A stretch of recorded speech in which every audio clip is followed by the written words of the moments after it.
Ang araw po muli sa inyong lahat.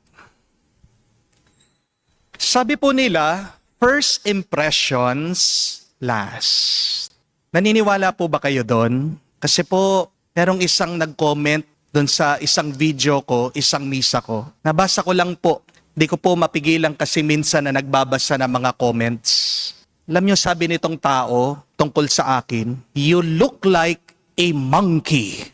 Sabi ba naman po? Siyempre, nasaktan po ako. Tao din naman ako. Di po ba? Pero, yung susunod na comment, meron din pong nagsulat. Alam niyo po, sabi niya, "Father, when you are talking, you look like an angel." Kaya, nalito po ako. Tinatanong ko ang aking sarili, ano ba talagang totoo? Mukha ba talaga akong unggoy o anghel? Ano po sa tingin niyo? Ang katotohanan po kasi, kahit na anong gawin natin, magkakaroon ng impressions o tingin ang ibang tao tungkol sa atin. Amen? Ang impression ay larawan o ideya na ginagawa po ng isang tao tungkol sa iyo. Gumagawa po ng impression ang ibang tao tungkol sa atin para maunawaan nila sino ba itong aking kausap. Pero totoo naman po, first impression last. But, meron pong but. Remember this. Lasting impressions last longer. Ibig sabihin, first impressions can change through time, experience, and encounter.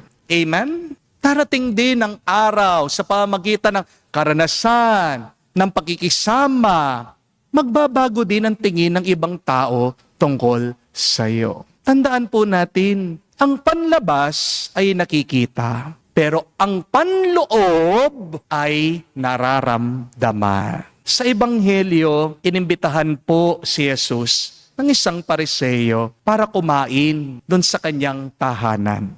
Nagulat daw po yung Pariseo. Bakit? Dahil kumain daw ang ating Panginoong Hesukristo na hindi naguhugas ng kanyang kamay. Ang concern po ng Pariseo dito, hindi naman po tungkol lang sa health. Pero ang concern po niya, yung ritual. May sinusundan po kasi silang tradisyon. Pero tingnan nyo na po, ang Panginoon, hinusgahan din sa panlabas niyang anyo, sa panlabas niyang kilos. First impressions last. Kaya nga, yung mga ibang Pariseo, gustong ipapatay ang ating Panginoong Hesukristo kasi nilabag niya, sinisira niya yung kanilang tradisyon. Pero, meron pong gustong ituro talaga ang ating Panginoong Hesukristo dito sa kanyang ginawa. Wala naman pong ginagawa ang ating Panginoong Hesukristo na walang kahulugan. Lahat ng ginagawa niya, meron siyang gustong ituro at sabihin sa atin. At ano po? Na mas mahalaga ang kalinisan ng puso kesa sa kalinisan ng kamay. Ang mga Pariseo, laging maganda ang first impressions nila sa ibang tao. Malinis sila, ganda ng kanilang mga suot, banal ang kanilang mga itsura, kompleto ang kanilang mga ritual. Pero sabi ni Jesus, nililinis nyo ang labas ng inyong mga tasa, ng inyong mga inumin, ng inyong mga plato. Pero sa loob, puno ng kasakiman, ng kasamaan. Kaya nga ang tanong ng Panginoong Hesukristo sa atin, gusto nyo bang maging maganda ang tingin ng ibang tao sa inyo? O gusto nyo bang maging maganda ang tingin ng Diyos sa puso mo? Who do you want to impress? Other people? Or should we really first impress our loving God? Amen? Ang tunay na impression po ay hindi panlabas lang, kung hindi kung ano ang kalagayan ng ating mga puso. Amen? Pwede kang maging maganda sa unang tingin, pero ang tunay na lasting impression ay kung gaano kabuti ang iyong kalooban. Hindi naman po masama na mag-ayos ng itsura. Mabuti din naman na magpakitang tao, di po ba? Pero mas mahalaga kung sino ka talaga sa likod ng kamera. Mas mahalaga kung ano talaga yung tunay mong ugali paglabas mo sa simbahan. Mas mahalaga ay kung ano yung ginagawa mo kapag walang nakabantay at nakatingin sa'yo. Di po ba? Tandaan, ang first impression ay tungkol sa itsura. Pero ang lasting impressions ay tungkol sa kabutihan ng iyong puso. Kaya nga sabi ng ating Panginoong Jesucristo, ibigay nyo sa mahihirap ang nasa loob at magiging malinis kayong totoo. Ang ibig po niyang sabihin, magbigay kayo mula sa puso, hindi lang mula sa labas.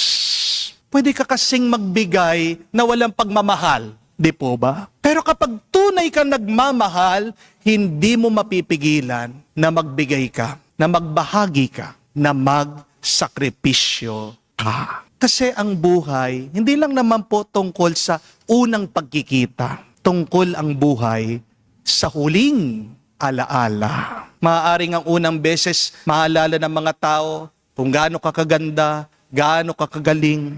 Pero ang huling beses na matatatak sa isip at puso nila ay kung gaano ka kabuti, kung gaano ka kabait.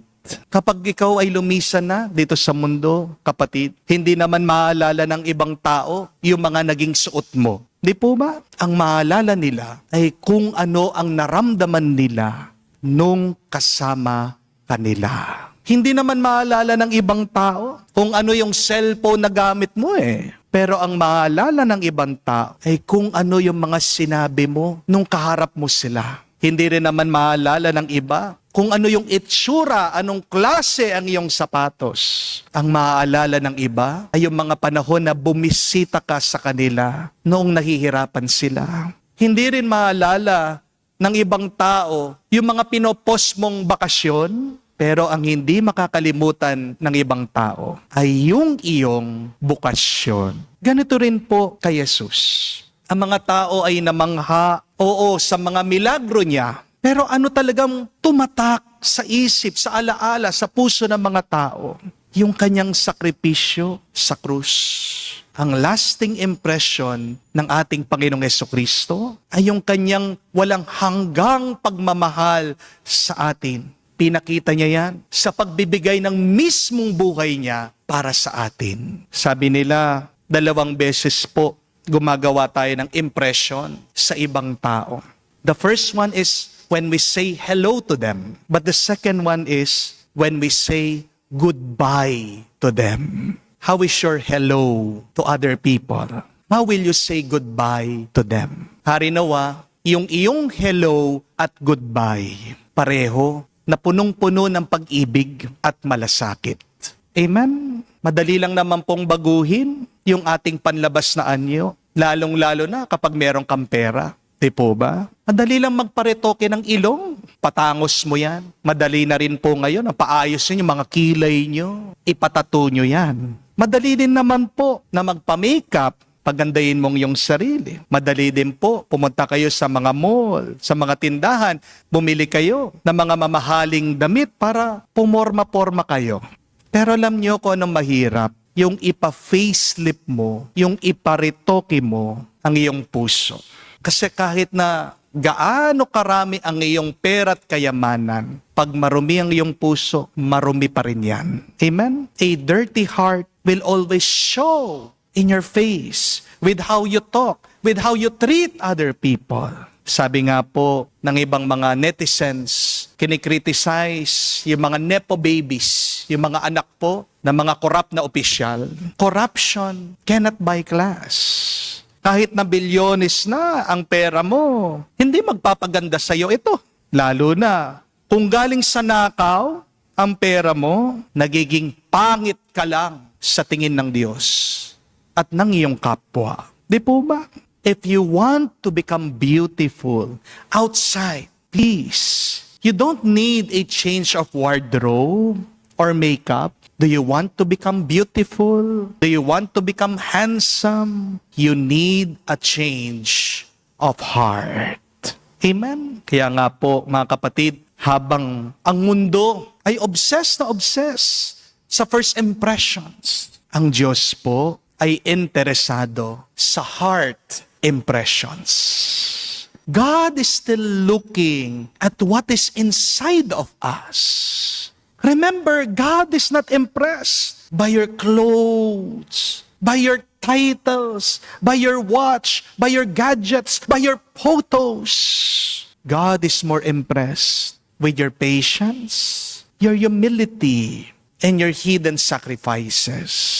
Dahil darating naman po ang araw, di ba? Tanggapin man natin o hindi, kukulubot din ang ating mga balat. Manghihina ang iyong mga pangangatawan. Pero ang isang mabuting puso, kailanman, hindi po tatanda at mawawala yan. People may laugh at you now with how you look. But remember, heaven smiles at how you love.